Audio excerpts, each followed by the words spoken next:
Hey there YouTube. Today I'm going to do a video showcasing the VR capability on Visuo XS812. See a lot of videos about this unit, but nothing really about the VR capability and like the latency and stuff, so I'm going to showcase that. So what I'm going to do to reduce screen glare is actually just put these in the headset and then record through the viewfinder. So I'm going to first put this into VR mode, which you press this button right here in the app. Then what it basically does is just clones the screen like so you can use it in like a Google Cardboard compatible headset. Before I start off, I just want to say that this is absolutely no substitute for an actual FPV drone. So if you're comparing this to a Tiny Hawk with a Nano VTX or video transmitter, this is going to be sorely disappointing. But it's a great way to get into it to see if it makes you sick or nauseous. So yeah, here we go.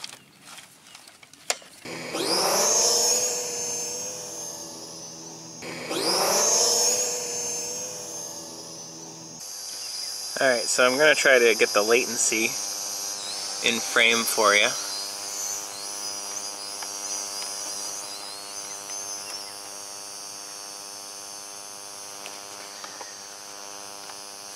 Get it above the tree line there. Alright, so this is pretty close. This is probably about 25 feet away. So what I'm going to do is just flick the joystick here to the right so you can see the latency in the video stream.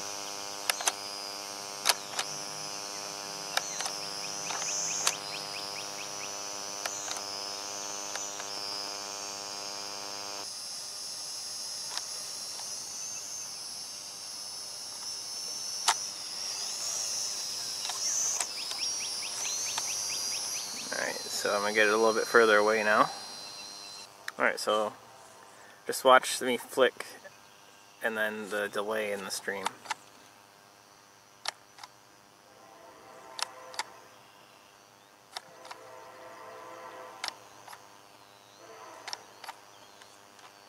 I'm just going to hit the analog stick. And then back. And down. Up.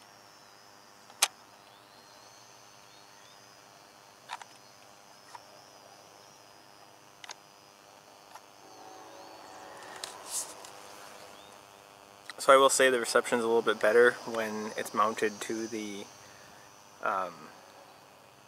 controller here. And so if you add any obstructions into a Wi-Fi signal, especially 5 GHz, you're going to experience an increase in latency. So it makes it pretty hard to fly this in any acro kind of scenario. So if you're trying to do fancy stunts, you're not going to want to use a VR headset and this Visuo. You're going to want to get like an actual racing drone that has an analog transmitter that has a lower latency. But starting off, this is a great way to try out flying a drone in VR, or in FPV I should say. Alright, now let's test the return to home.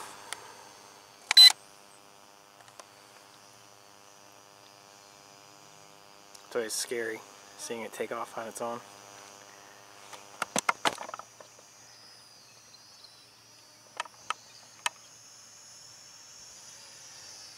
Ah, it's coming at me.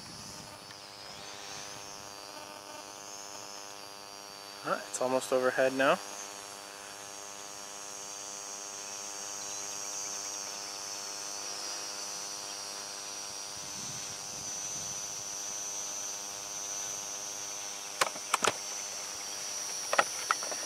It's like directly overhead.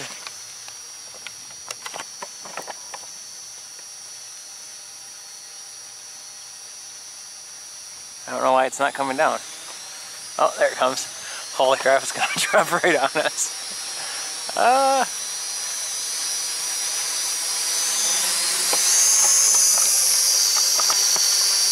So I have the camera on a tripod right now, and I started the drone about 2 feet from this tripod, so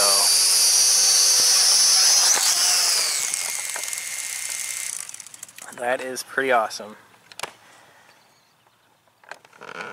Here's where I launched it from, on top of that box.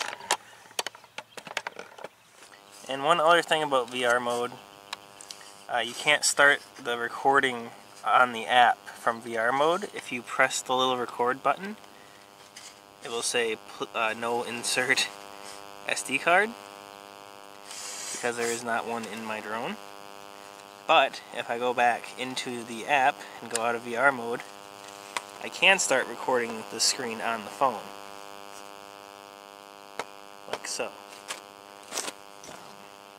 So this isn't really meant for VR. It's a nice little bonus feature, but I would not use it for FPV, or you will be disappointed. Also, in this screen, no alerts come up. There's no speed indicator. There's like no overlay. That'd be very helpful if there was one. But there's not. So I hope this video was helpful. Thanks for watching.